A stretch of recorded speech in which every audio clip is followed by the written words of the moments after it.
bonjour à tous et merci d'être venus aussi nombreux pour cette présentation Ishimoku. Je suis toujours très content de remarquer qu'Ishimoku suscite autant l'intérêt des traders. Et donc je suis conscient qu'aujourd'hui, parmi vous, il y a des débutants. Certains vont découvrir le système Ishimoku. D'autres sont plus confirmés. Je connais même certains d'entre vous. Je sais que certains tradent avec Ishimoku au quotidien. Alors je tiens à préciser que cette présentation s'adresse à tous. On va, bien entendu, les débutants auront beaucoup d'informations à digérer. Les plus confirmés, je l'espère, trouveront des réponses à leurs questions. Alors cette année, j'ai décidé d'intégrer une grosse partie pratique parce que je pense que certes, c'est très important de connaître la théorie, mais ce n'est pas la théorie qui va vous faire gagner sur les marchés. La théorie, c'est bien. Il faut connaître certaines méthodes de calcul, de certains indicateurs. Il faut savoir sur quelle unité de temps ces éléments techniques sont le plus pertinents. Mais c'est avec la pratique que vous allez donc acquérir des automatismes. Alors, je suis donc Reda Boutika, chef analyste chez XTB. J'ai découvert Ishimoku à la fin de mes études, en 2011, il me semble. À l'époque, j'étais dans une démarche. Mon but était de trouver l'indicateur magique, l'indicateur qui me permettra d'avoir de très bonnes performances sur les marchés. Je n'étais pas convaincu par les oscillateurs et les indicateurs les plus classiques. On nous a enseigné donc tout ce qui est moyenne mobile, stochastique. J'étais persuadé qu'il existait donc un indicateur qui me permettrait d'avoir des performances exceptionnelles. Et c'est pour ça que c'est de cette manière que j'ai découvert Ishimoku, mais je vais peut-être vous décevoir, malheureusement, Ishimoku n'est pas magique. Ishimoku est un système de trading qui va vous permettre d'avoir une meilleure lecture des marchés, mais la magie viendra de vous, la magie viendra de votre pratique et de l'observation. Donc c'est pour ça que nous allons faire une partie théorie. Je vais essayer de boucler la théorie en une demi-heure. Par la suite, j'aimerais qu'on fasse 5 minutes d'observation. À 14h30, on va prendre connaissance d'une donnée assez importante, un rapport sur l'emploi américain. Donc on aura une belle volatilité. On va essayer de le constater ensemble pour faire un peu d'observation. Et tout le reste sera dédié à la pratique. Je pense qu'on va faire quelques tests sur une crypto-monnaie, des tests sur un indice et une matière première. Donc, on va vraiment insister sur la pratique aujourd'hui parce que je pense que c'est vraiment le plus important.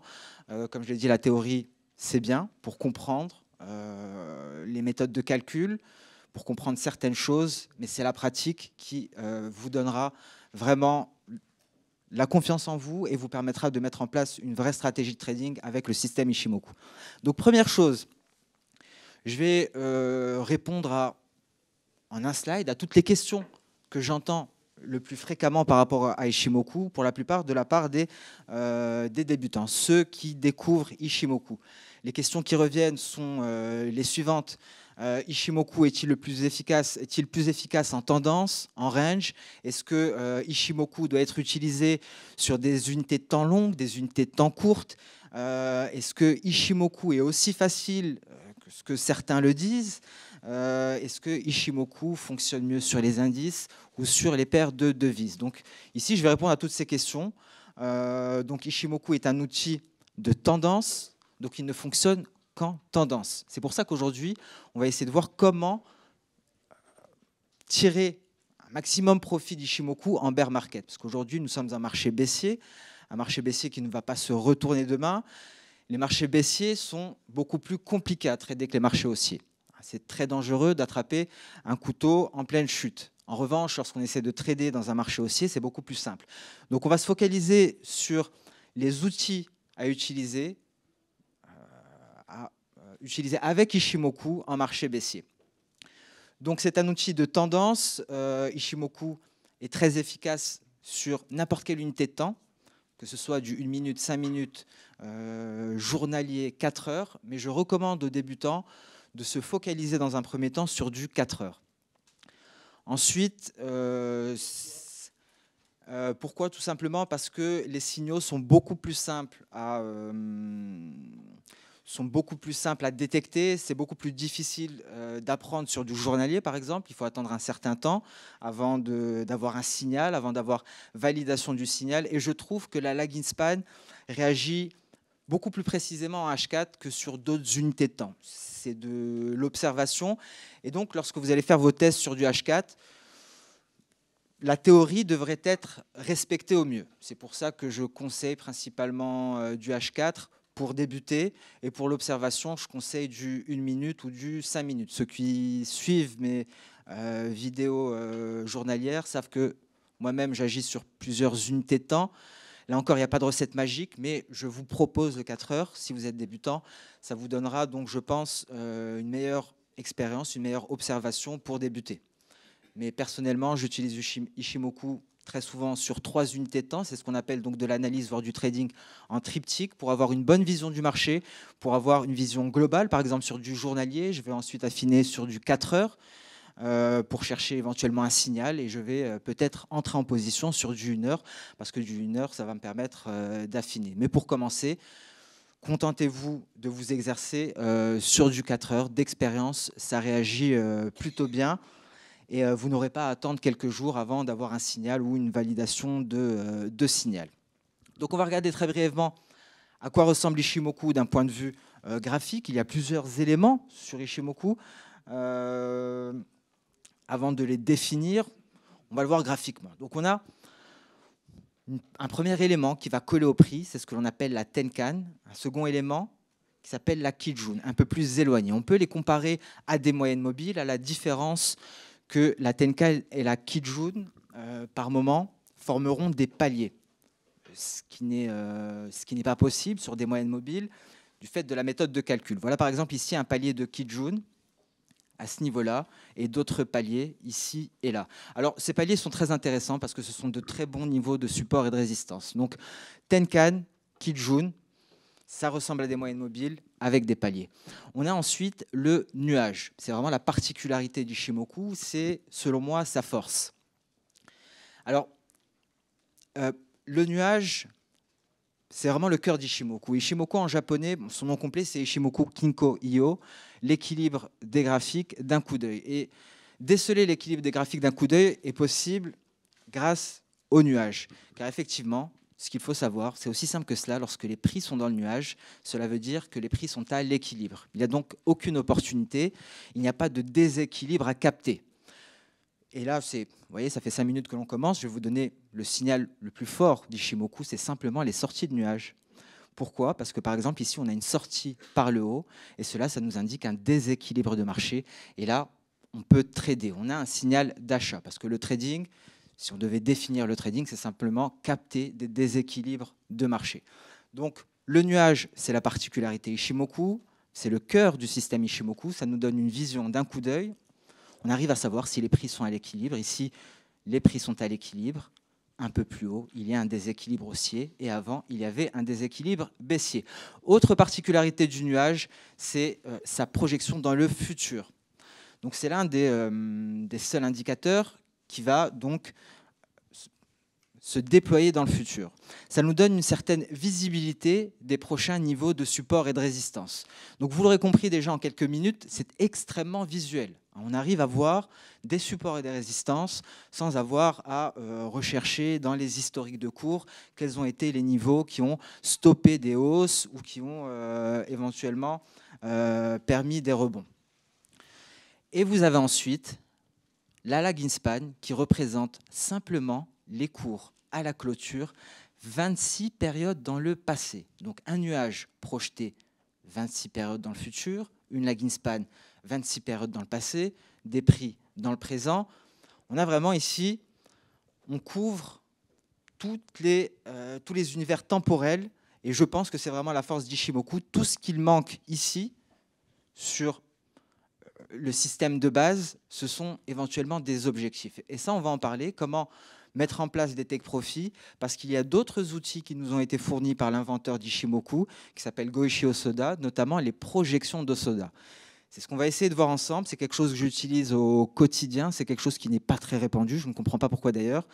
C'est extrêmement simple, à utiliser. Mon but, c'est qu'à la fin de cette présentation, vous soyez en mesure d'ouvrir un graphique et d'appliquer le nuage Ishimoku, les différents composants, et d'utiliser les projections de Soda pour avoir des objectifs. On va le voir bien sûr sur des graphiques, comme ça on va faire de la pratique. Je vous écoute.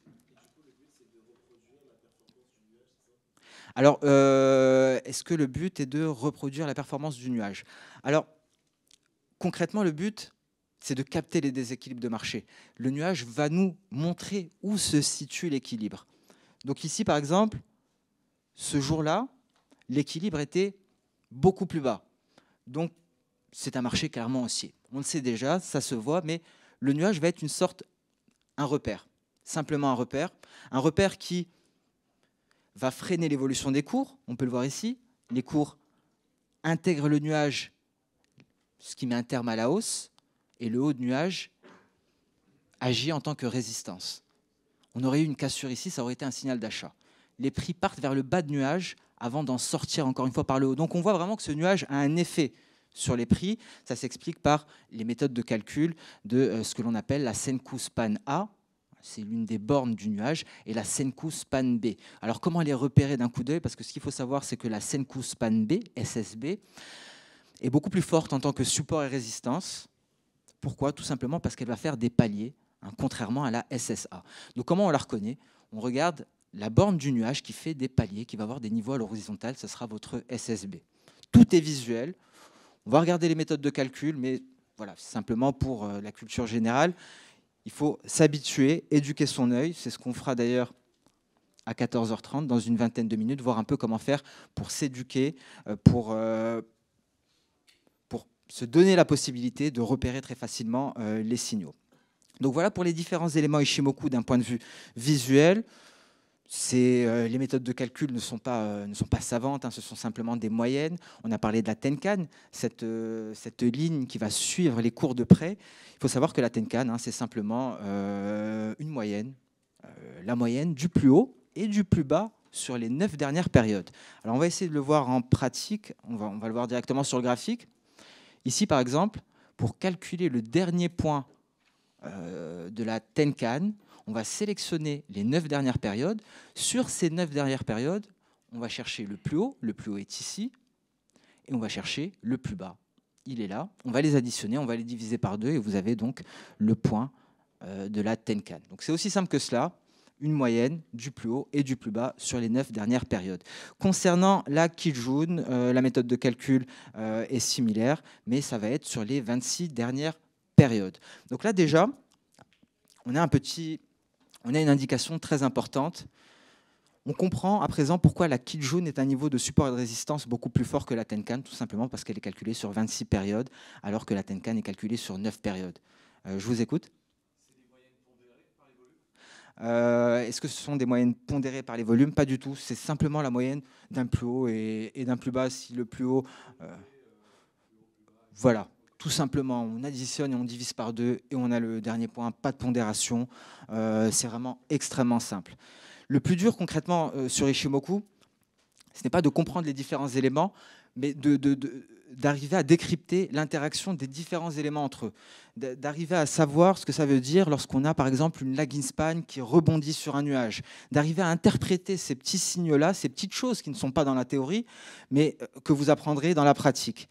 C'est pour ça qu'aujourd'hui, je ne compte pas vraiment insister sur la théorie. D'ailleurs, si vous souhaitez le faire, j'ai déjà rédigé un résumé un petit peu de la théorie Ishimoku ici, sur le site xtb.com. Dans la partie formation Ishimoku, vous retrouverez donc vraiment l'essentiel de la théorie. Mais encore une fois, je vous encourage vraiment à pratiquer. Ne vous enfermez pas dans ce cercle vicieux de formation, de tutoriel. C'est bien de se former pour savoir où on va, savoir ce qu'on fait, savoir décrypter un petit peu les outils que l'on utilise, mais il faut passer à l'action, s'enfermer dans la facilité des formations, parce que concrètement, si vous ne faites que vous former, vous n'êtes pas dans l'action, donc on est un peu dans une zone de confort. Il faut sortir de sa zone de confort, il faut faire des tests. En premier, bien sûr, en démonstration, on ne va pas se lancer en réel, et ensuite, il faut franchir le pas et passer en réel. Donc, un conseil que je vous donne, ne vous enfermez pas dans la formation et ne restez pas bloqué sur la théorie. Donc, maintenant qu'on a vu un peu la Tenkan et la Kijun, hein, les méthodes de calcul sont similaires, ça reste des moyennes. Donc, concernant la SSA, ce sera la moyenne de la Tenkan et de la Kijun. Et cette moyenne-là, on va la projeter 26 périodes dans le futur. Donc, je vais revenir sur mon graphique. Ici, pour avoir donc notre SSA qui est ici, pour avoir ce point-là, comme vous le voyez, c'est entre la Tenkan et la Kijun parce que c'est la moyenne de la Tenkan et de la Kijun, ce qui nous donne la SSA. 26 périodes dans le futur parce qu'on va projeter le résultat, c'est-à-dire la moyenne de la Tenkan et de la Kijun, 26 périodes dans le futur. Et concernant la SSB, ce sera la moyenne du plus haut et du plus bas sur les 52 dernières périodes projetées comme la SSA, 26 périodes dans le futur. Donc ici, c'est exactement la même chose que pour la Tenkan et la Kijun. Donc, on va prendre sur les 52 dernières périodes le plus haut qui est ici, le plus bas qui est là. Entre deux, on retrouve la SSB, donc la moyenne. On les additionne, on divise par deux. Donc, c'est aussi simple que cela. C'est simplement des moyennes, soit des moyennes de plus haut et de plus bas sur X périodes, soit la moyenne de la Tenkan et de la Kijun, comme par exemple pour la SSA. Et ensuite, donc le nuage, hein, c'est l'écart entre la Senku span A et la Senku span B. Et enfin, pas de méthode de calcul pour la Chikou span, étant donné que c'est simplement la clôture des prix 26 périodes dans le passé. C'est un peu le reflet des prix dans le passé. Donc voilà pour les éléments de calcul, Ishimoku, les différents éléments, leur méthode de calcul. Donc à présent, on va essayer d'aller vers des choses un peu plus pratiques. Donc on l'a vu, les signaux sont donnés par des franchissements de nuages à la hausse ou à la baisse, mais il y a aussi des figures chartistes, si je puis dire, dans le système Ishimoku, et c'est ce que je compte vous montrer aujourd'hui. C'est quelque chose qui fonctionne très bien. Ça fait partie donc des projections d'Osoda. Donc on va voir tout ça ensemble. On va d'abord aborder les doubles sommets et les doubles creux. Ça ressemble énormément au chartisme, à cette figure de retournement en double top ou double bottom. Donc on va voir cette configuration Ishimoku et on va essayer de voir quels sont les objectifs qui sont donnés par cette figure. Donc ici, voici une formation en double creux. Alors c'est très différent du chartisme. Niveau chartisme, un double creux va avoir deux creux, A et B. A et B sont sensiblement égaux. C'est différent sur cette formation technique qui nous a été présentée par Goichi Hosoda. On va avoir un premier creux A, on va avoir un second creux B qui doit être supérieur à A. Et entre les deux, il doit y avoir un petit peu moins de 26 périodes. Vous voyez comme on retrouve le 26. Donc ça, c'est la théorie des nombres. Hein. C'est une suite qui a été mise en place par Goichi Hosoda. On va le voir assez brièvement tout à l'heure. Alors bien entendu, étant donné qu'on a le double creux, on a aussi le double sommet. Hein. C'est un peu ce qui nous intéresse parce qu'on va parler de bear market. Avant d'être en bear market, hein, un marché a soit été en range, soit en bull market. Un marché ne se retourne pas du jour au lendemain sans former une figure chartiste, sans nous donner des signaux. Ces figures chartistes, ça peut être une épaule tête-épaule ou ça peut être un double top façon Hosoda. Et donc la différence avec les double tops traditionnels du chartisme, c'est que le second sommet doit être inférieur au premier. Lorsqu'il s'agit d'un creux, le second creux doit être supérieur au premier. Et bien entendu, il faut qu'il y ait moins de 26 périodes entre les deux. Alors il ne faut pas qu'il y ait deux périodes, bien entendu. En moyenne, entre 20 et 25 périodes, la configuration fonctionne très bien. On va voir un exemple sur le gaz naturel. Pourquoi je vous montre cette figure d'ailleurs? Parce que les objectifs sont extrêmement éloignés. Donc, ce sont des opportunités de trading qui ne se présentent pas souvent. Et lorsqu'elles se présentent,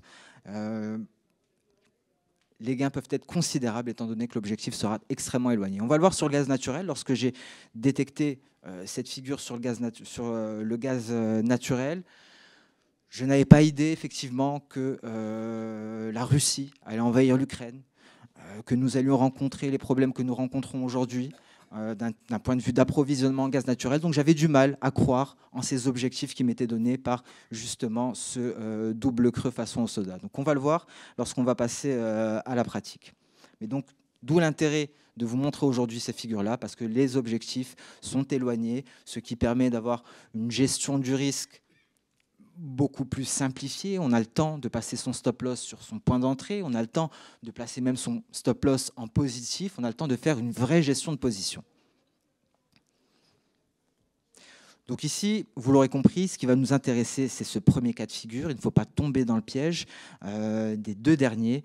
Ce qui sera très important, c'est d'avoir, et j'insiste là-dessus, un point B au-dessus du A et d'avoir un point B qui est inclus dans l'intervalle de 26 périodes à partir du point A.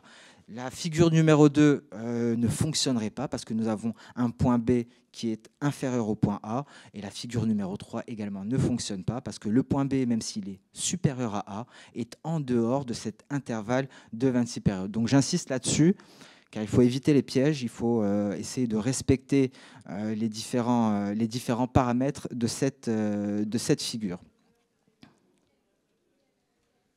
Donc ce que je vous propose, on va... Donc le chiffre, le NFP va tomber dans 10 minutes. On va voir un cas pratique de cette figure. Je pense que ça sera beaucoup plus simple. Donc on va passer rapidement sur la plateforme. Voilà, donc le gaz naturel. Donc ici, ce qu'on va rechercher, on va rechercher ce double creux avec... Ici, nous avons 21 périodes entre notre point A et notre point B. Donc premier critère atteint, nous avons un point B supérieur à A. C'est exactement ce que nous recherchons. Alors après, nous avons sur la plateforme Xstation 5 un outil qui s'appelle les projections d'Osoda qui vient compléter Ishimoku. Donc pour ne pas compliquer les choses, je n'ajoute pas Ishimoku pour le moment. Oui, je vous écoute. Là, je suis en journalier. Je suis en journalier, oui, j'aurais dû le préciser. Donc ça vous permettra de refaire des essais si vous le souhaitez. Donc je n'ajoute pas Ishimoku pour le moment. Je vais simplement tracer mes projections d'Osoda que l'on retrouve ici. Et on va sélectionner simplement le premier creux, le sommet intermédiaire et le second creux. Je vous l'expliquerai un peu plus tard. Ici, il faut sélectionner E et le multiplier par 3. Et ça nous donne plusieurs objectifs.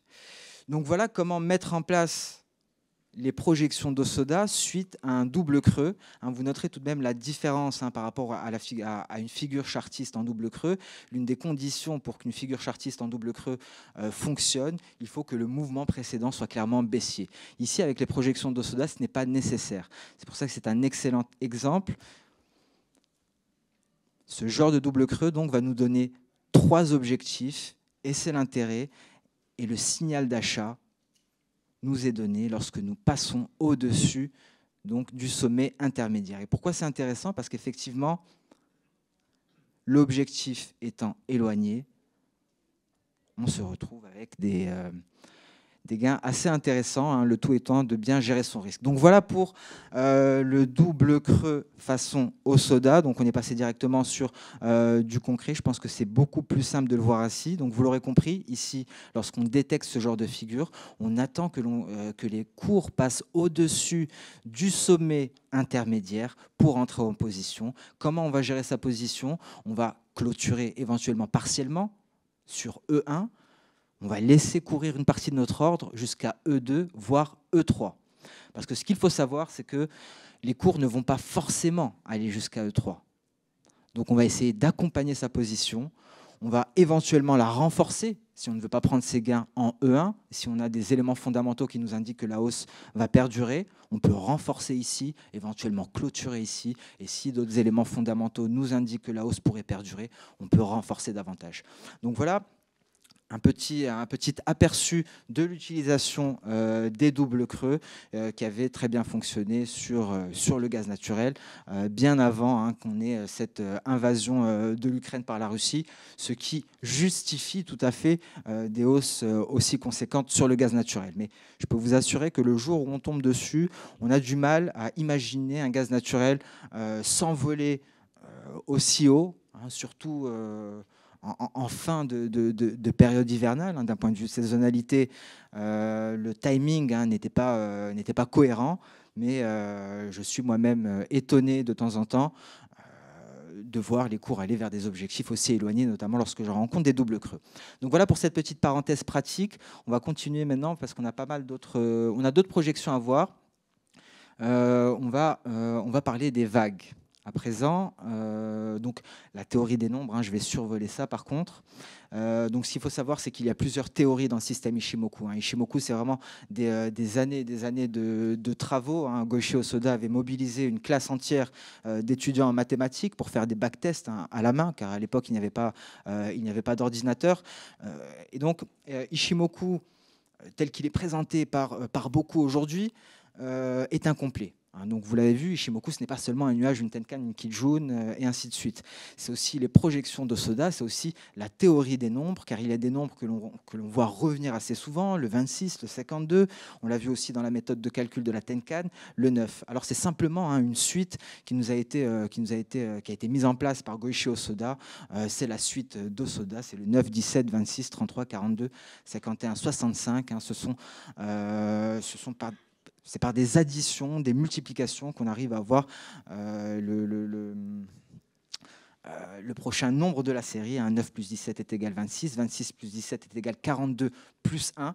Il faut savoir il va très souvent avoir des approximations concernant les périodes. C'est pour ça qu'il n'y a pas de règle fixe. Par exemple, pour le double creux, je ne vous ai pas dit il faut que le point B soit 26 périodes après le point A. Il y a des approximations de temps en temps. C'est d'autant plus vrai pour la théorie des nombres. Et pour ceux qui utilisent aussi en complément un autre outil qui nous a été donné, qui nous a été livré par Goichi Hosoda, ce sont les cycles d'Hosoda. Et ici, on retrouve encore une fois le 9, 17, 26, 51 et ainsi de suite. Donc voilà pour la théorie des nombres. Ce n'est pas le plus important, à moins que vous souhaitiez approfondir les choses concernant les cycles. Je pense que ce n'est pas le plus pertinent à l'heure actuelle. Mieux vaut se focaliser sur la théorie des vagues. Et ensuite, on va faire de la pratique après le rapport NFP.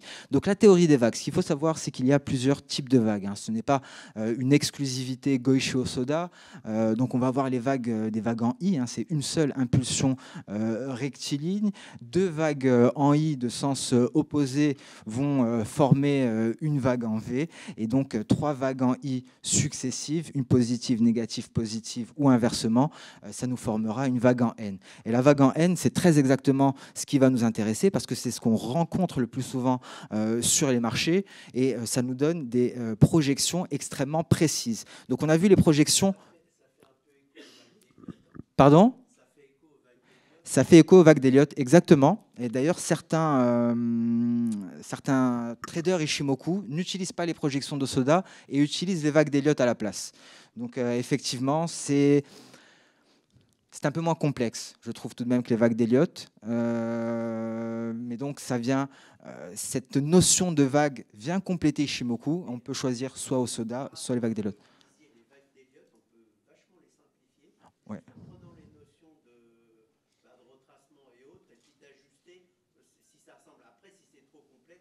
Oui, exactement.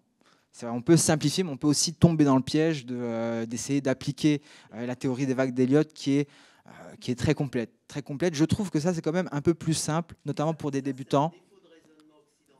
Oui. Les Asiatiques, ils sont beaucoup plus flexibles sur la notion où c'est pas tout à fait ce qui est indiqué, mais ça ressemble, donc on va le prendre en compte et on va adapter notre stratégie.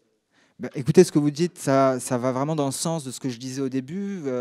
Effectivement, il n'y a pas de recette magique, il n'y a pas d'indicateur de sniper qui va vous permettre d'avoir tous vos objectifs à 100%. La magie vient de vous, vient de la pratique. Tout ça.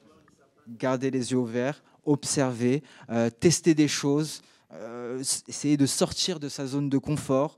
C'est pour ça, lorsqu'on pose la question, des précisions sur ma stratégie, je n'ai pas de stratégie gravée dans le marbre, je vais m'adapter à chaque fois. Une stratégie qui fonctionne aujourd'hui pourrait ne pas fonctionner demain, mais le cœur de ma stratégie, ça reste Ishimoku. Après, je peux ajouter des moyennes mobiles, je peux ajouter des oscillateurs, je peux faire un travail sur les vagues d'Elliott éventuellement. Le cœur de ma stratégie, ce sera Ishimoku, et le reste, donc, bien entendu, je vais m'adapter au marché parce que ce n'est pas le marché qui va s'adapter à moi. Et donc, il n'y a pas de recette magique.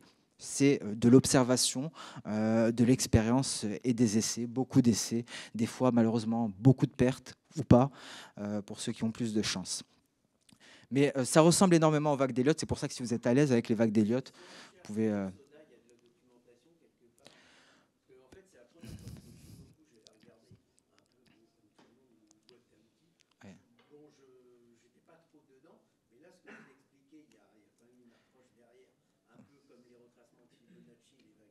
Ouais. Donc c'est vrai qu'après, en intégrant plus loin, on peut peut-être aller à un niveau beaucoup plus acceptable pour l'utiliser. Bien sûr. Alors pour les ressources, alors vous avez jamais entendu parler des projections d'Osoda parce que malheureusement c'est pas répandu. Hein, Ishimoku, le chiffre NFP va tomber tout de suite. Alors l'ouvrage principal concernant Ishimoku, qui décrit Ishimoku, l'ouvrage rédigé par l'auteur Goichi Hosoda, a été rédigé uniquement en japonais. Il n'y a pas de traduction pour le moment. Donc il n'y a pas vraiment... ça n'est pas très répandu comme l'indicateur Ishimoku. Les analystes techniques au Japon en parlent beaucoup, énormément, mais pas ici. Pas ici. Ceux qui vont utiliser la théorie des vagues vont préférer justement en Europe les vagues d'Elliott. C'est principalement au Japon on va utiliser le système dans son ensemble. En anglais, il y en a un peu plus quand même. Il y a beaucoup plus de ressources sur les projections d'Hosoda et la théorie complète Ishimoku qu'en français. Mais le principal, malheureusement, c'est en japonais. Et bon courage si vous tombez sur des ressources en japonais. Donc c'est assez difficile, effectivement, d'avoir. Ouais, bon, ça prend un certain temps, à mon avis. Mais effectivement, ça ne m'étonne pas que vous n'ayez pas eu l'occasion de rencontrer ces informations-là concernant les projections d'Hosoda. Il m'a fallu plusieurs années pour en entendre parler, alors que je tradais avec Ishimoku tous les jours, alors que j'étais chez un broker.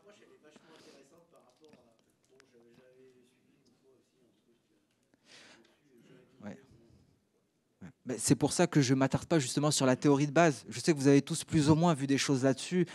Il y a énormément de tutos sur YouTube. Hein. Ce n'est plus comme en 2012, par exemple, où c'était compliqué. Je sais que pour la plupart d'entre vous, vous avez fait quelques recherches. Et donc, je sais que vous retrouverez ces informations-là de théorie de base. Et c'est pour ça que j'ai envie d'insister là-dessus et d'insister sur la pratique. Avec Ishimoku, oui. Pour dépasser un certain cap, effectivement, il faut passer par Hosoda parce que ça permet une compréhension du système dans son ensemble. Pourquoi je parle de système et pas d'indicateur? Parce que justement, il y a énormément d'éléments. Il n'y a pas seulement l'indicateur avec le nuage. Il y a tout le système à appliquer pour bénéficier de la force d'Ishimoku. Et les projections d'Hosoda font partie de ce système. Mais heureusement, on peut s'en sortir avec les vagues d'Elliott. Mais personnellement, je suis beaucoup plus à l'aise avec les projections d'Hosoda. Je les utilise au quotidien. Je suis bluffé tous les jours par la précision. Alors effectivement, on peut avoir des faux signaux, mais quand ça y va très précisément. Et on va le voir d'ailleurs, je pense, sur le Bitcoin. C'est assez impressionnant sur tous les marchés. On verra même sur le S&P 500 et sur une matière première. Et un point sur lequel je voulais insister également, je voulais profiter du NFP pour cela, c'est l'observation. Et justement, ce genre d'événement, c'est le mieux pour apprendre Ishimoku. Alors pour apprendre Ishimoku, il faut passer du temps sur des unités de temps très courtes parce que ça vous permet de voir l'interaction des cours. Et donc, vous voyez ici, on a eu un chiffre NFP qui vient de retomber largement donc, supérieur aux attentes. Donc, effectivement, cela renforce le dollar américain parce que la Réserve fédérale américaine va continuer de resserrer sa politique monétaire. Ce qu'on attend, on attend que le marché de l'emploi s'essouffle pour qu'on ait enfin ce pivot de la Fed, pour qu'on arrête d'augmenter les taux, qu'on se stabilise et qu'on les baisse par la suite. Donc voilà pourquoi ici, on a des créations d'emplois, c'est une bonne nouvelle. logiquement, mais une bonne nouvelle est une mauvaise nouvelle aujourd'hui parce que cela va pousser la Réserve fédérale américaine à poursuivre la hausse des taux d'intérêt. Et donc voilà pourquoi c'est intéressant de s'intéresser à ces moments de volatilité. Vous voyez, on a une sortie de nuage par le haut et donc ici, c'est le signal d'achat qui nous est donné à ce niveau-là. Et la validation, ça je ne l'ai pas encore dit, nous est donnée par la lagging span. Donc les cours doivent sortir du nuage par le haut. La lagging span doit également s'affranchir de tous les obstacles qu'elle a sur son passage. Alors ça peut être des bougies, ça peut être un nuage. Ici c'était le nuage. La lagging span n'a plus d'obstacles. Donc à ce niveau-là, très précisément, elle a validé le signal d'achat. Donc l'entrée en position se faisait ici. Donc pourquoi regarder sur des unités de temps courtes? Parce que justement, et là je suis venu un peu trop tard malheureusement, ça nous aurait permis de voir la lagging span tenter de sortir du nuage par le haut, buter contre le haut du nuage avant de réussir. Ça nous aurait permis de voir l'interaction de la lagging span avec tout ce qui l'entoure. Alors avec un peu de chance, en 15 minutes, on aura ça. Bon, elle s'est libérée également en 15 minutes, mais voyez, elle s'est rétractée, donc elle est en train d'essayer de sortir, de se dégager de ce chandelier vert. Et donc ça, c'est très important de le voir sur des unités de temps courtes pendant des périodes de forte volatilité. Vous voyez également ici comme la lagging span rebondit sur le nuage. Alors tout ça pour vous sensibiliser sur le fait qu'il y a vraiment énormément d'interactions. Il y a des interactions entre tous les éléments Ishimoku. Une lagging span va rebondir sur un nuage, une lagging span va rebondir sur une mèche inférieure d'une bougie. Et donc, c'est très intéressant de voir tous ces éléments interagir entre eux sur des unités de temps courtes. Comme ça, effectivement, c'est beaucoup plus compliqué de le faire en journalier. Donc, ce que je vous recommande, c'est d'attendre des moments de forte volatilité, comme aujourd'hui, et d'observer les signaux d'abord. Donc ici c'est un double signal. Parce qu'on a parlé du signal, on a parlé de la sortie de nuage, c'est un signal, mais il y a aussi la cassure de la Kijun qui est un signal. Donc ici, on a les deux, cassure de Kijun, sortie de nuage par le haut, et on a une validation en cours. Pourquoi ce n'est toujours pas validé? Parce qu'on n'a pas eu la clôture de la bougie. Ça, c'est très important. Il faut savoir qu'il faut attendre la clôture de la bougie pour estimer que l'on a un signal. Je vous écoute. Alors voilà, il faut attendre la clôture. Alors ici, c'est un cas particulier.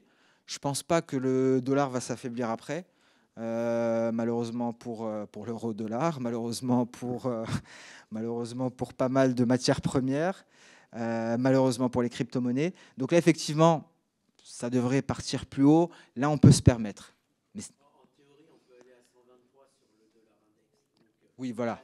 Ça devrait y aller normalement. On est assez confiant. Mais normalement, surtout au début, on attend vraiment la clôture de la bougie avant d'entrer en position. Parce qu'on peut avoir des faux signaux. Par exemple, ici, la bougie pourrait clôturer à l'intérieur de mon nuage. On pourrait avoir une clôture à ce niveau-là. Dans ce cas-là, on aurait juste une mèche supérieure à ce niveau. Et ce n'est pas un signal. On n'avait pas de signal au final. On a allé trop vite. On a clôturé dans le nuage, on est à l'équilibre. C'est pour ça qu'il faut faire attention, et c'est d'autant plus vrai sur des unités de temps longues. Vous voyez, par exemple, pour le pétrole WTI, on avait eu un signal de vente à la clôture mensuelle. Mais ici, il fallait être extrêmement prudent, et j'en parlais avec l'un d'entre vous d'ailleurs tout à l'heure. Pourquoi il fallait être prudent? Parce qu'ici, on a des éléments fondamentaux beaucoup plus complexes. On avait la réunion des pays membres de l'OPEP+, qui ont décidé d'une augmentation de la production. Et donc, ici, on allait ajouter une seconde couche. Donc de sécurité, si je puis dire. Et il fallait attendre l'ouverture de la prochaine bougie. Alors, on va le voir ensemble. Je retire simplement les releveurs ici. Je vais ajouter Ishimoku en données mensuelles. Donc ici, pétrole WTI, la clôture du mois de septembre s'est fait sous la Kijun. Et ça, c'est un signal de vente. Cassure de la Kijun, signal de vente. Mais ici, on a des éléments fondamentaux plutôt compliqués. Il valait mieux attendre l'ouverture de la prochaine bougie. Et effectivement, c'était beaucoup plus prudent, comme on peut le constater ici, parce qu'on a eu une ouverture supérieure à la clôture et on a eu une ouverture au-dessus de la Kijun. Donc, il n'y avait pas de signal de vente, finalement. Donc, il faut vraiment nuancer les signaux. Sortie de nuage, c'est un signal. Cassure de Kijun, c'est un signal.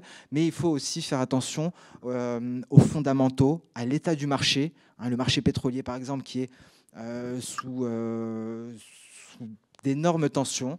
Et dans ce cas-là, il fallait attendre la clôture et l'ouverture de la prochaine bougie. Mais en règle générale, on attend simplement la clôture. Et des fois, comme pour le billet vert, on peut y aller directement parce que la Réserve fédérale américaine ne va pas adoucir le ton le mois prochain, ni dans 2 mois, ni dans 3 mois. Donc le dollar est voué à se renforcer davantage. Donc il faut vraiment aussi avoir une vision sur le contexte global de marché, sur le sentiment de marché et sur les chiffres qui sont le plus suivis à l'heure actuelle. Donc là, le dollar, on va L'euro, il paye 1%. sous parité maintenant depuis un moment et malheureusement, ce n'est pas prêt de se renverser. Et d'ailleurs, l'euro-dollar, c'est l'un des meilleurs exemples d'une tendance baissière parfaite sur Ishimoku, avec un nuage en résistance, un nuage limite en trendline, on va le voir en données journalières, le nuage qui accompagne la baisse. Vous voyez, on a des tentatives de traversée de nuages avec des échecs par la suite. Ici, on vient tester le nuage à chaque fois, mais on a des rejets. Un autre test du nuage, rejet. Et ici, vous voyez, on a cassé la Kijun, on est venu invalider par la suite, mais dans tous les cas, ici, on ne serait pas entré en position parce que derrière, on a une autre résistance et c'est le nuage. Et c'est vraiment ce raisonnement qu'il faut avoir, mettre bout à bout tous ces indices-là pour entrer en position. Je vous écoute, monsieur. Justement, dans un cadre général, il n'est pas plus prudent d'attendre carrément la fermeture de la bougie qui suit, au cas où il y a un retest ou alors ça réintègre le nuage. Par exemple, il faut faire très attention. On peut aller jusqu'à attendre 2 bougies sur des paires de devises soumises à énormément de volatilité. Par exemple, la semaine dernière, le GBP-USD, il valait mieux attendre effectivement 2 bougies pour entrer en position. Le pétrole en mensuel, il fallait attendre 1 et ainsi de suite parce que c'est du mensuel, on ne va pas en attendre 2. Là, on est sur l'euro ou sur plein de marchés. On est sur des marchés où mensuel c'est baissier, hebdomadaire c'est baissier, journalier c'est baissier. baissier. Donc quand on prend une position à la hausse, il faut faire super gaffe. Ah oui. Il faut savoir qu'on la prend pour pas longtemps. C'est ça, exactement. Donc, tant qu'il n'y a pas une réinversion en cascade des périodicités longues, il faut faire attention. Ce qu'il faut savoir, quand on a sur 3 unités de temps différentes un marché baissier, si vous voulez intervenir à la hausse, déjà je ne vous le conseille pas, c'est très dangereux, il vaut mieux avoir pas mal d'expérience et il ne faut pas aller chercher très loin. On ne va pas chercher très loin, donc on va mettre du volume, on va aller chercher la prochaine résistance, mais bien entendu dans ce genre de scénario, le plus sage serait d'entrer à la vente, étant donné qu'un marché ne se retourne pas du jour au lendemain sans dessiner une figure chartiste, sans dessiner une figure en épaule tête-épaule inversée, par exemple. Donc c'est plus sage, mais en intraday, on peut trader à contre-tendance sur des gros volumes avec des objectifs plutôt rapprochés. Oui, dites-moi. Oui.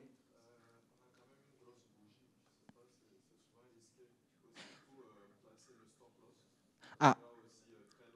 Ouais, alors pour placer le stop loss dans ce genre de configuration, sur du très court terme, je me serais basé simplement sur du visuel. Vous voyez ici, on a un support et j'estime effectivement, si on vient chercher ce support qui était résistance précédemment, mieux vaut clôturer la position. Sur du très court terme, je travaille vraiment sur du visuel. Vous voyez ce support-là, je pense que s'il est touché, on pourra aller beaucoup plus bas. D'un côté, ça nous ferait un signal Ishimoku de vente. De l'autre côté, on aurait cassé donc un support qui a maintenu les cours, même si ce n'est que du 15 minutes. C'était une résistance précédemment, donc on a eu une inversion de polarité en plus de cela. Donc sur du très court terme, pour les stop-loss, je me base vraiment sur du visuel. Je vais aller chercher le précédent niveau de support, parce que si on le casse, alors qu'on ne l'a pas cassé précédemment, ça veut dire que ça va s'inverser. Maintenant, ce que je vous propose, on va voir un peu, on va essayer de mettre tout ça bout à bout. On va essayer de voir comment fonctionne le système Ishimoku dans son ensemble. Donc, je vous ai parlé des vagues des I, des V et des N. Donc, les N, c'est ce qui va nous intéresser. On va voir directement la méthode de calcul lorsque l'on a un N. Voilà pour un N. Alors, c'est extrêmement simple. Nous, ce qu'on va chercher, on va essayer de trouver une configuration en A, B et C. C'est vraiment ce qui va nous intéresser. Pourquoi? Parce qu'à partir du moment où on a notre point C, on va placer nos projections de soda et ça va nous donner l'objectif N. C'est très simple aussi. Bon, vous n'avez pas à connaître les formules de calcul, mais ici, par exemple, on va simplement reporter la hauteur de AB, donc la différence, donc B moins A, on va imaginer que B, ça soit 10 $ et que A, c'est 5 $. Donc ici, on a un écart de 5 $. Ces 5 $, on va les reporter à la hausse à partir de C. Donc c'est aussi simple que ça concernant les projections N. Et c'est peut-être la dernière fois que vous réfléchissez à comment sont calculées les projections, parce que comme vous l'avez vu, la plateforme va vous faire ça automatiquement.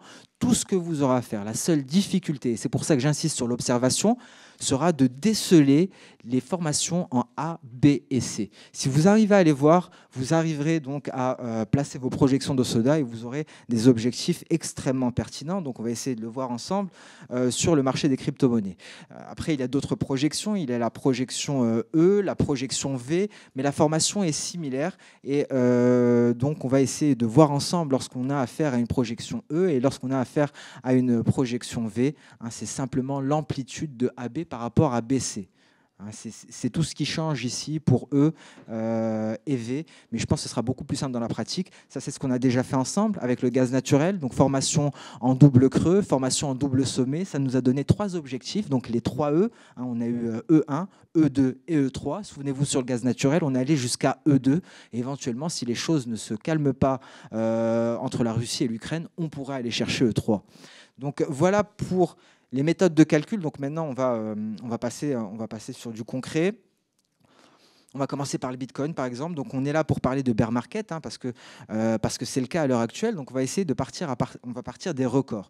Donc, bon, déjà, je pense quelque chose de beaucoup plus simple, beaucoup plus évident. Comment sommes-nous arrivés au record? Est-ce qu'il y avait moyen de déterminer quels seraient les records?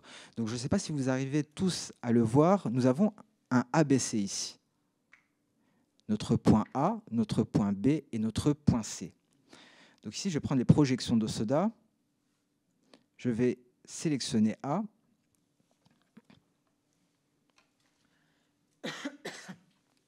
Et ici, je sélectionne V. Pardon. Et donc, on avait un objectif assez précis. Vous voyez ici la clôture de cette bougie, ça se fait vraiment au millimètre. Donc, c'est très précis.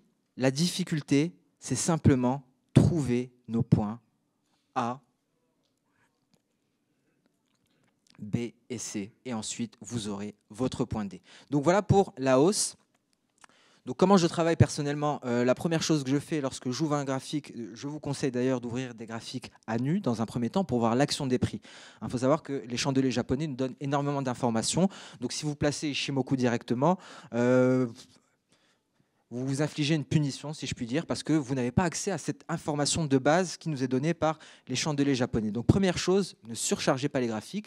On va commencer par regarder l'action des prix. On va placer nos projections d'Osoda. On va aller chercher des figures chartistes, éventuellement. On va faire tout notre travail ici, d'aller chercher des drapeaux, des figures chartistes, calculer les objectifs théoriques. Et ensuite, lorsqu'on aura placé nos projections d'Osoda, lorsqu'on aura décelé nos différentes figures chartistes, on va aller ajouter Ishimoku. Ici, par exemple, on trouve notre point A, notre point B ici, notre point C à ce niveau-là, et on avait le plus bas 2022 qui a été atteint. C'est assez précis. En revanche, dans la pratique, je dois vous avouer qu'il y avait une première projection ici, intermédiaire, parce que si vous vous y mettez vous aussi, malheureusement, vous en verrez un peu partout des N. Et donc, il y en avait un avant, qui nous donnait un premier objectif, celui qui a permis une stabilisation des cours pour aller dessiner cette figure chartiste ici. Donc voilà, la seconde chose à faire, c'est de placer les projections d'Osoda. Et pourquoi je dis que ça complète vraiment Ishimoku? Parce qu'il nous manque une dernière chose, c'est notre nuage, c'est nos signaux Ishimoku. Et c'est le dernier élément que je vais ajouter personnellement. Et là, on va pouvoir constater les signaux. Donc ici, c'est un mouvement qu'on aurait pu apprécier dès le début. On n'avait pas à attendre la cassure du point B à ce niveau-là. On entrait en position lors de la sortie de nuage. Et vous voyez la sortie de nuage ici, il y a eu un gap baissier. Vous voyez la clôture très précise sur le nuage. La méthode de calcul des différents éléments fait que ces éléments ont un réel impact. Les cours, les centres, il y a de vraies réactions. C'est pour ça que je vous pousse à aller regarder du 1 minute ou du 5 minutes. Donc ici, signal de vente, un signal de vente qui n'a été validé qu'à ce niveau-là. Donc on pouvait entrer en position ici. Et lorsqu'on avait cette formation massive en N baissier, on avait les plus bas actuels. Il suffit simplement d'y croire. Hein. Lorsqu'on est malheureusement détenteur d'un actif et qu'on voit une projection d'Osoda aussi basse, on a envie de se convaincre que ça n'arrivera pas, mais malheureusement ça arrive. Et donc, il faut vraiment avoir confiance en ces projections-là. C'est pour ça qu'il faut faire des essais. Donc voilà pour le Bitcoin. C'était assez précis sur le Bitcoin. On a aussi, donc j'insistais sur le fait de travailler sur plusieurs unités de temps. Pour vous simplifier les choses, sur la plateforme Xation 5, vous avez la possibilité de superposer sur un seul et même graphique, par exemple sur un graphique journalier, vous pourrez ajouter votre Ishimoku journalier et un Ishimoku hebdomadaire. Ça vous évite d'avoir deux graphiques ouverts, deux unités de temps différentes sur deux écrans différents. Donc vous aurez tout ici. Quelle est l'utilité? Ici, par exemple, imaginons que je traite sur du H4 et que je sois entré en position ici, sur le creux, et que je cherche un objectif. Donc, je vais quand même regarder sur l'unité de temps longue. Et pour cela, si je souhaite travailler sur un seul et même graphique, je vais ajouter les éléments Ishimoku journaliers sur mon graphique H4. Et ici, ça me permettait d'avoir un bel objectif parce qu'on sait que la Kijun est un gros niveau de support ou de résistance. Et vous allez le voir, sur ce graphique H4, je vais ajouter ma Kijun journalière. Et c'était très précisément ce qui a stoppé la hausse. Au lieu d'avoir à faire des allers-retours entre un graphique journalier et un graphique H4, sachez-le, vous avez la possibilité de superposer des éléments que vous sélectionnez. Hein. Vous n'êtes pas obligé de tout ajouter. Tenkan, Kijun, Shikuspan et le nuage. Vous pouvez donc ajouter simplement des éléments que vous avez décelés précédemment. Ici, c'était la Kijun, et effectivement, c'était un bel objectif. Et ensuite, vous avez votre Ishimoku classique en données H4 hein, avec le nuage et sa propre Kijun ici. Donc, malgré un signal, vous voyez, on a eu une sortie de nuage. Et là aussi, c'est très intéressant parce que ce que l'on constate, malgré la sortie de nuage, on est bien loin d'avoir une validation. Vous voyez ici, la validation nous est donnée par la lagging span. Elle doit se désengager également de ces obstacles. Vous voyez, dans un premier temps, comme elle a refusé d'intégrer le nuage a fait office de résistance, elle est repartie à la baisse, elle est repartie à l'attaque et c'est un échec. Donc ici, la hausse des cours, elle s'est vue stoppée par la Kijun en données journalières. Donc ça, c'est aussi autre chose qui vous permettra de faciliter votre trading parce que, je le dis et je le répète, il faut consulter différentes unités de temps. Tout le monde n'a pas 2 ou 3 écrans. On ne veut pas non plus avoir 10 graphiques ouverts. Vous pouvez tout faire sur un seul et même graphique, ajouter des éléments Ishimoku d'une unité de temps supérieure sur votre graphique. Donc voilà pour cette parenthèse. Et j'ai insisté aussi sur le chartisme parce que ici, donc, on a commencé à nu. On a ajouté les projections d'Osoda. Ensuite, nous avons ajouté l'indicateur Ishimoku. Alors, ce qu'il faut savoir, c'est que très souvent, vous aurez des figures chartistes.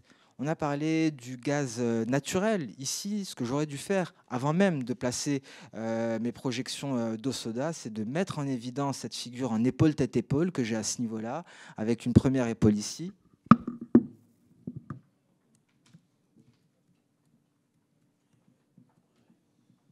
Voilà, donc nous avons l'épaule gauche, l'épaule droite, la tête au milieu. Donc, avant de mettre en place Ishimoku, vous avez beaucoup de choses à faire. Vous avez énormément d'outils. Hein. Comme vous l'avez dit, l'analyse technique, c'est une boîte à outils. Il faut piocher dedans. Hein. Si vous voulez accrocher un cadre, vous aurez besoin d'un outil en particulier. Si vous voulez casser un mur, il faudra autre chose. Donc c'est pour ça qu'il faut essayer d'estimer ce dont vous aurez besoin. Ici, on a besoin de chartisme. Le chartisme nous donne des objectifs techniques. Et ce qui est très intéressant avec les figures chartistes, donc pour l'objectif, je reporte la hauteur de la tête. Mais ce qui est très intéressant pour les figures en épaule-tête-épaule, c'est qu'à la sortie d'une figure en épaule-tête-épaule, j'ai un N baissier. Le voici, mon point A, mon point B et mon point C qui me donne un point D beaucoup plus haut que l'objectif théorique. Donc ça me donnait un objectif intermédiaire. Donc voilà pourquoi il ne faut pas laisser de côté les figures chartistes. Il faut commencer par un graphique à nu. Chercher des figures chartistes. D'ailleurs, ici, il y en avait une autre. Hein, juste avant, on avait une figure en épaule-tête-épaule inversée. On la voit mieux en H4 sur le gaz naturel. Et ça va être exactement la même chose. Là, voilà, cette figure en épaule, tête-épaule inversée. Et pareil, en sortie de figure en épaule, tête-épaule inversée, on a un super N haussier. Et ce N haussier va nous donner un objectif qui avait été atteint très précisément. Ce qui est encore plus marrant, c'est que cet objectif, il me semble, sera la ligne de coup de la prochaine figure en épaule, tête-épaule. Exactement. Pratiquement. Donc, tous les éléments vont dans le même sens. Les outils techniques sont complémentaires. Donc, c'est pour ça que j'insiste sur le fait qu'il n'y a pas de recette, il n'y a pas de magie dans les indicateurs. Ça vient de vous. Il faut savoir quel outil utiliser selon les circonstances. Et il faut, si vous êtes intéressé par Ishimoku, sachez que l'indicateur en soi, c'est la dernière chose à placer. Avant de placer Ishimoku, vous avez beaucoup de travail derrière, beaucoup de travail chartiste, beaucoup de travail de repérage pour déceler vos points A, B et C. Alors là, on ne voit plus grand-chose sur mes graphiques, mais on avait... Au sommet de la tête, déjà, on avait un signal de vente ici, Ishimoku. Donc, hormis ce trade de long terme que l'on voyait mieux en journalier, on avait du court terme en H4 avec sortie de nuage. Et vous voyez d'ailleurs, la cassure de la ligne de coup s'est fait avec une sortie de nuage par le bas. Donc, lorsque tous les signaux sont dans le vert, ici en l'occurrence, tous les signaux étaient dans le rouge, il ne faut pas hésiter. J'ai un signal Ishimoku de vente. J'ai cassure de la ligne de coup d'une figure en épaule tête épaule et j'ai une projection de Soda qui me donne un objectif d'une précision déconcertante. Et ça... Pardon? Alors les cycles, c'est un peu plus compliqué. Les cycles, en fait, ça va permettre d'avoir un certain timing. Les cycles vont nous donner des indications sur les moments de forte volatilité. Ici, vous voyez, sur le 129, on a atteint un sommet. Sur le 172, on a un creux intermédiaire. Si je recule ici, on a fait face à une résistance à la 76e période. On était pratiquement à un creux local à la 42e période. Donc le tout, c'est d'essayer d'avoir un début de mouvement. Ça va nous permettre d'avoir des moments clés. Mais c'est un peu plus complexe que cela. Ce qu'il faut savoir, c'est que ces périodes-là ne sont pas extrêmement précises. Ça peut être plus ou moins une période, comme pour le calcul des suites d'Osoda. Ça ne veut pas principalement dire qu'on va atteindre un sommet ou un creux. Ça veut peut-être dire qu'on va avoir une accélération haussière ou baissière selon le niveau. Le point de départ. Tout dépend de ça. Il faut trouver le point de départ. Et ça nécessite quand même un peu plus de pratique.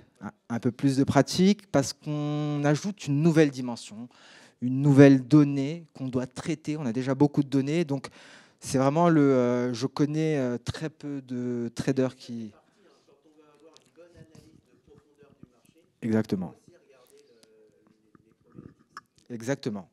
Alors, malheureusement, bon, peut-être une prochaine fois, j'aurai l'occasion d'aborder cela dans le détail, mais c'est vraiment, comme vous l'avez dit, c'est la dernière étape. Les cycles d'Osoda, je pense que dans un premier temps, il faut trader avec Ishimoku, basique, comme le fait tout le monde, comme on le voit partout sur Internet, et ensuite on passe aux projections, et lorsqu'on a...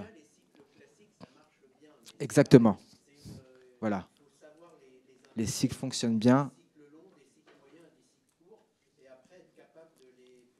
C'est ça, tout à fait, tout à fait. Donc c'est la difficulté des cycles, savoir les placer, et c'est l'expérience. Ouais, bien sûr. Mais malheureusement, je savais qu'on n'aurait jamais le temps. J'avais pas mal d'autres exemples. Mon but, c'est simplement de vous montrer, de vous. Oui, ça marche sur tous les marchés, que ce soit. On peut faire un test. Est-ce que vous avez une action en tête? On va essayer de trouver une vague. On va regarder Apple.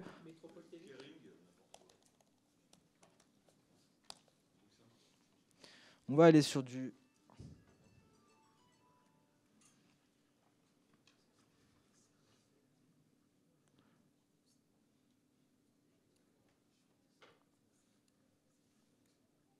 Alors ici, on a une petite vague. Bon, je vais enlever l'ajustement automatique. Ici, on a une première petite vague. Donc c'est le plus simple d'aller chercher les sommets parce qu'on a notre point A. Donc notre but, c'est d'avoir le point A. Après, on peut suivre une tendance petit à petit en alignant les vagues en N. Donc vous voyez ici, je vais rechercher mes projections d'Osoda. Je vais sélectionner mon point A, mon point B que je vais Voilà. Donc malheureusement, on n'est pas tombé ici, mais c'est un objectif qui a été atteint. On va essayer sur cette hausse.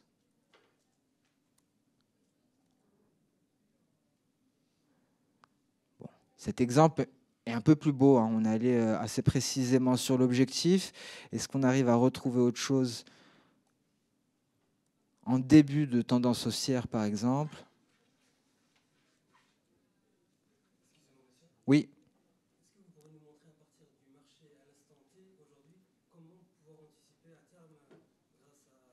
Voilà, donc objectif atteint. Oui. Oui, bien sûr. Donc on va regarder par. Alors malheureusement, bon, sur le Bitcoin, on l'a dit, donc Ishimoku est un outil de tendance. Ici, on est en range. Donc le tout, c'est de trouver un élément en tendance. On va essayer par exemple sur le S&P 500. Il me semble que le S&P 500 a déjà atteint son objectif d'Osoda. S&P 500 journalier. L'objectif d'Osoda a été atteint ici il y a quelques jours. Celui-là a été beau, malheureusement, donc on ne pourra pas en parler maintenant. Ça a été atteint très précisément. Bah, ici, on a une hausse. Hein. On va utiliser cette hausse pour avoir une projection d'Osoda. Donc ici, si on casse les... Bon, ce n'est pas un conseil d'investissement d'un point de vue théorique. Si on passe au-dessus de ce point-là, on devrait aller chercher celui-ci. Donc ici, on a une petite vague, par exemple, sur le S&P 500, et on voit que la vague baissière avait très bien fonctionné précédemment sur le S&P 500. Oui, voilà. Donc, lorsqu'on a en tête le contexte de marché, ici, on parle de bear market aujourd'hui. Donc, il vaut mieux chercher les vagues baissières, effectivement, à moins qu'on soit sur le dollar américain. C'est pour ça qu'on disait en 15 minutes. Hein, j'aurais même pas hésité, j'aurais cliqué sur le bouton vert. Donc, voilà un exemple ici. À voir, est-ce qu'on va aller jusque-là? Il y a pas mal de conditions quand même. Hein. Il faut savoir que le signal nous est donné lorsqu'on casse le point, le sommet intermédiaire. Donc, c'est ce niveau-là. Je vais essayer de vous trouver quelque chose assez rapidement. Oui, dites-moi.